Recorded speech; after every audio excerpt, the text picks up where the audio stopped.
Fala meus amigos, como vocês estão? Sejam muito bem-vindos a mais um vídeo. E nesse vídeo de hoje eu quero fazer um convite para você e uma proposta também.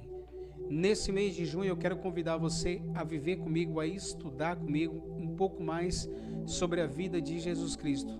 Se você tem dificuldade de estudar a Bíblia Sagrada, de conhecer um pouco mais sobre as coisas de Deus, quero convidar você a vir nesse mês de junho comigo, onde nós teremos um propósito de pelo menos de segunda a sexta, pelo menos um dia do mês, nós estudarmos um capítulo do evangelista São João. Por que nós escolhemos o evangelho de São João? Porque João foi um verdadeiro discípulo de Jesus Cristo. João, ele esteve perto de Jesus Cristo em todo o período do ministério dele. Então o evangelho, não que os outros não tenham o devido merecimento, mas é que João, ele esteve com Jesus Cristo, ele conviveu, esteve em todos os momentos participando de todos os eventos da vida de Jesus Cristo, praticamente todos eles.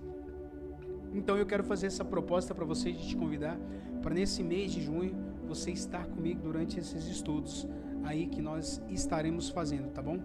E se você é de Campo Grande, no Mato Grosso do Sul, eu quero fazer um convite especial para você sobre um evento que vai acontecer agora no dia 1º de junho, nesse sábado agora. É um evento lá no Centro de Evangelização e Encontro Divino com o nosso querido Padre Senigália. E ele tem um convite todo especial para todos nós.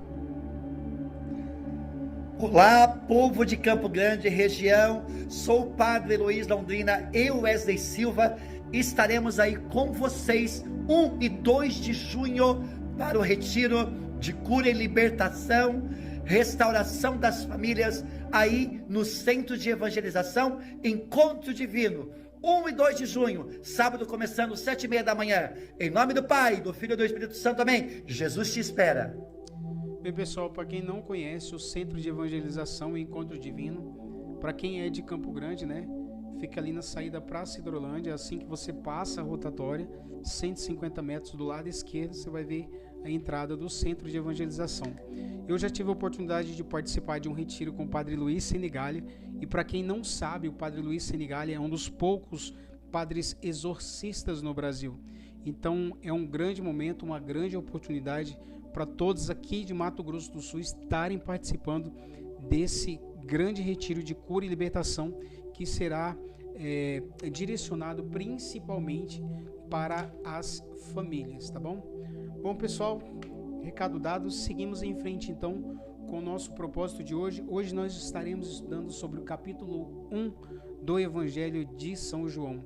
E para nós começarmos o nosso estudo, eu preciso ler na íntegra para vocês aqui o capítulo 1, versículo 1 e versículo 2. Por que eu preciso ler na íntegra e não comentar a respeito? Porque isso que está escrito no versículo 1, versículo 2, é a validação sobre a certeza que João discípulo tem, da divindade de Jesus Cristo. É a certeza que ele tem sobre que Jesus Cristo é verdadeiro Deus, verdadeiro homem encarnado aqui na terra. Então ele começa o evangelho dizendo assim, ó, o verbo divino. No princípio era o verbo. Por que o verbo? A expressão verbo se refere ao estado é.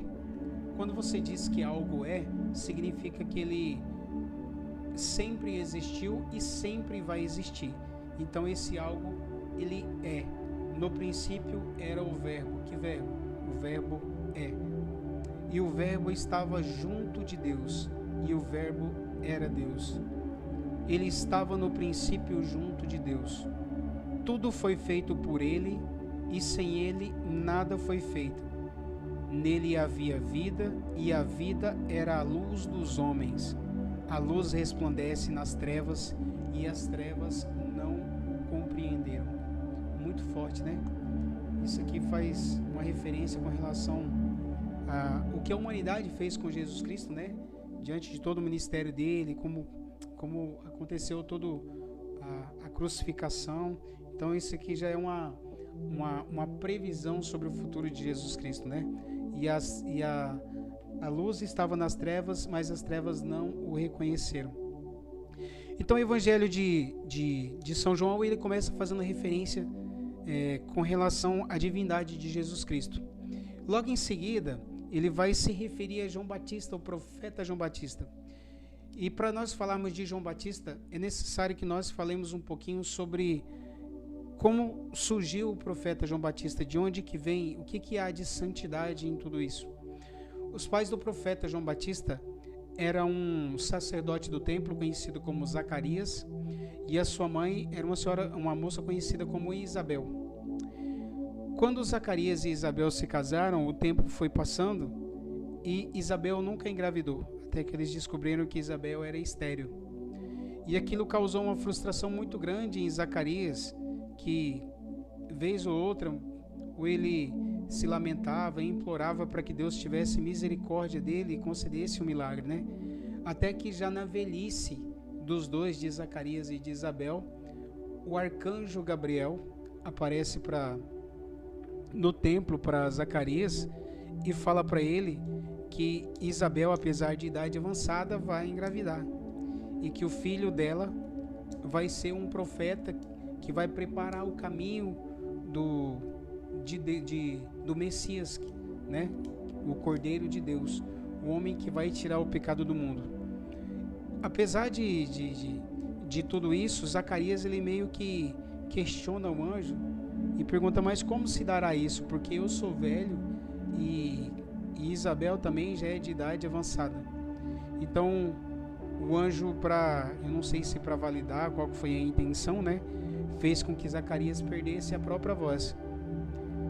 E o tempo passou e de fato Isabel engravidou. O menino João Batista nasceu. No 8º dia, Zacarias voltou a falar. Por que no 8º dia? Existe uma tradição, eu não sei se ainda é assim em Israel hoje em dia, mas naquela época existia a tradição que no 8º dia era se dado o nome do menino, né? E o menino ele era circuncidado. Então, quando chegou o dia do 8º dia de que João Batista havia nascido, que era o dia da circuncisão, que era o momento de colocar o nome do menino, Zacarias voltou a falar, porque era necessário que ele colocasse o nome que o anjo lhe havia ordenado que colocasse. Então a história conta que num outro evangelho, né, vai mencionar sobre a visita de Maria à prima Isabel, em que Isabel fala: como eu posso merecer a visita da mãe do meu Senhor, né? Aí tem tudo o que nós já conhecemos sobre a visitação de Maria à prima Isabel, mas isso está num outro evangelho, porque no evangelho de João ele já dá um salto para quando João Batista está no deserto pregando, né? E a Bíblia conta que João Batista ele vivia nos desertos ali em volta de Jerusalém, na região da Galileia. Só que os desertos lá da região de Israel não são os desertos igual esses desertos que nós imaginamos, que é da região do Saara, né? Que é muita areia e todas aquelas bancas de areia. Lá é um terreno pedregoso e muito árido, muito seco, né? Mas existe um local onde João Batista vivia, que era próximo do Rio Jordão. Então João Batista pregava por ali e diz a Bíblia que ele se alimentava de gafanhotos e de mel silvestre. E aí João Batista vivia pregando por ali na região do Rio Jordão. Porém a Bíblia menciona que João Batista pregava do outro lado da margem do Rio Jordão. E alguns teólogos sugerem uma explicação para isso, que João Batista ele acolhia todo o povo que era herdeiro do povo judeu, que saiu da terra, né, do exílio, que viviam no Egito, passaram 40 anos no deserto. Antes de chegar a conquistar a terra prometida, Moisés morre e passa a sucessão para Josué. E Josué então conduz o povo para a terra prometida. E o último estágio para a terra prometida seria cruzar o Rio Jordão. Tanto é que na passagem fala que eles chegaram às margens do Rio Jordão e podiam ver a terra prometida do outro lado do rio, né? Então os teólogos sugerem que o fato de João Batista pregar do outro lado da margem não é que ele estivesse com medo de repressão militar ou algo dessa natureza. Sugere-se que, na verdade, a ideia seria tirar o povo de Israel, levar para o lado da terra, aonde ainda não era a terra prometida, para que eles se lembrassem das dificuldades que os seus antepassados passaram para conquistar aquela terra. Depois que eles passavam por aquela pregação de João Batista, eles eram lavados, purificados e batizados no Rio Jordão, e assim eles eram novamente adentrados em Israel, que era a terra prometida preparada pelo Senhor. Então alguns teólogos sugerem essa razão pela qual João Batista pregava do outro lado da margem, que é um detalhe que é citado no outro evangelho. E então, enquanto João Batista pregava, um certo dia, alguns fariseus, que eram uma espécie de sacerdotes lá do templo, né? Eles foram até onde João Batista pregava, lá às margens do Rio Jordão, e começaram a questionar ele. Falou: por acaso você batiza com a autoridade de quem? Quem é que te deu autoridade para batizar todas essas pessoas e para falar em nome de Deus? E ele fala que o próprio Deus o ungiu para que ele preparasse o caminho do Messias que iria de vir. Ele fala assim: mas quem você diz que você é? O que é que você fala a respeito de si mesmo? Você por acaso é um profeta? Ele fala: não, eu não sou.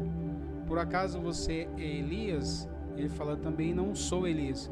Mas por acaso quem você diz que você é? E aí João Batista pega e fala para eles, falou: eu sou a voz que clama no deserto, preparai o caminho do Senhor. E aí João Batista se refere a si mesmo como alguém que seria testemunho para validar quem seria o Messias. Só que tem um detalhe: João Batista não conhecia Jesus Cristo. É bem provável que durante a infância de João Batista ele ainda houvesse perdido seus pais, Zacarias e Isabel. Então, as famílias meio que separadas, João Batista não havia conhecido Jesus Cristo. Mas como que João Batista saberia quem é o verdadeiro Messias enviado, no qual ele veio para preparar o caminho? Deus havia falado para João Batista que quando acontecesse do verdadeiro Filho do Homem aparecesse, o Espírito Santo repousaria sobre ele, né, e o ungiria enquanto ele fosse batizado. E eis que então, um dia depois que os fariseus interpelaram João Batista, Jesus Cristo foi para ser batizado até o Rio Jordão. E aí ele chegou lá, entrou nas águas, pediu para que João Batista o batizasse.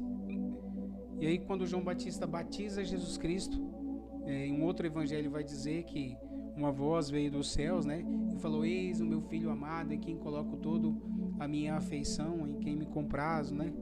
E aí João Batista vê então o Espírito Santo descer sobre Jesus em forma de pomba.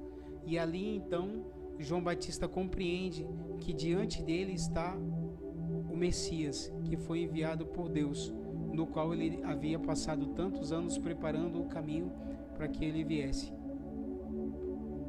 Então, a Bíblia vai dizer que depois desse momento, João Batista até recomenda que alguns dos discípulos dele que estão ali pudessem seguir o Messias, né?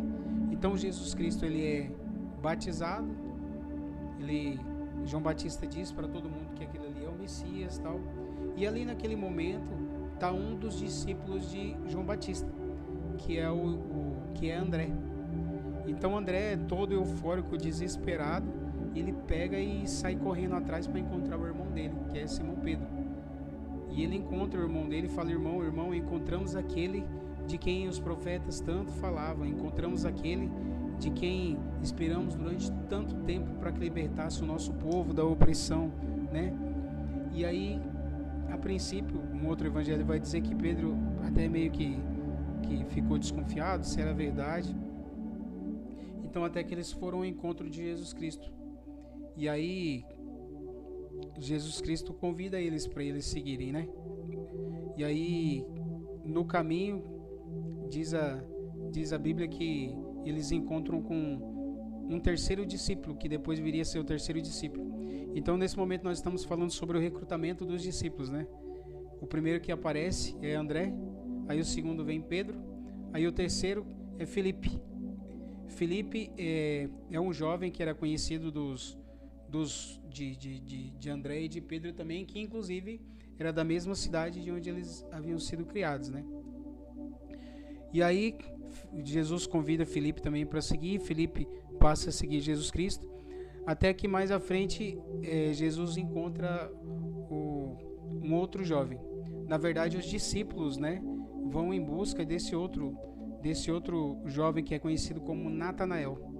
E Natanael, ele é tipo assim, as falas dele sempre são muito citadas nas pregações, tal, porque os André, Pedro e Filipe chegam em Natanael e falam assim: nós conhecemos aquele que é o verdadeiro Filho do Homem, aquele que foi enviado por Deus, de quem os profetas tanto falaram, não sei o quê.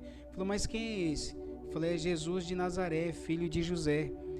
E aí Natanael ainda fala assim, fala: mas por acaso pode vir algo bom de Nazaré, né? Aí os discípulos pegam e falam assim: vem e vê, vinde e vede, né? Aí eles pegam e levam Natanael. Aí Natanael chega perto de Jesus Cristo, e aí quando Natanael vai se aproximando de Jesus Cristo assim, Jesus Cristo já vai dizendo para ele, fala assim: eis aí um verdadeiro israelita, né, em quem não existe falsidade. E aí Natanael ainda questiona Jesus, fala assim: mas de onde o Senhor me conhece? De onde você me conhece? Aí Jesus Cristo pega e cita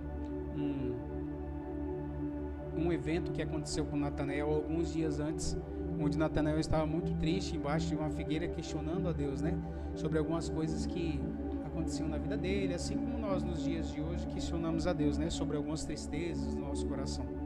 E aí Jesus Cristo pega e fala assim: quando você estava embaixo da figueira, eu vi você. Então ali Jesus Cristo valida que ele era o verdadeiro Deus, que ele estava ouvindo as orações de Natanael. E Natanael então acredita que Jesus Cristo é o verdadeiro Deus, o verdadeiro homem, o Cordeiro de Deus que é enviado para a salvação de todo o povo de Israel, né? Então, pessoal, aí aqui mais ou menos nessa parte aqui se encerra o capítulo 1 do evangelista São João, tá?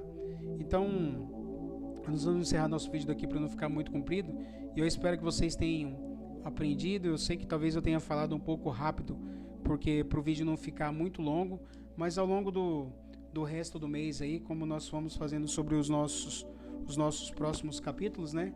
E nós vamos falar sobre o capítulo 2, e o capítulo 2 justamente vai falar sobre o primeiro milagre de Jesus Cristo, que é o milagre de Canaã, né? Nas bodas de Canaã, no casamento de Tomé.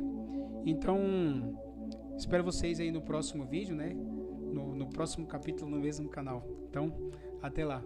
Fiquem todos com Deus e um grande abraço.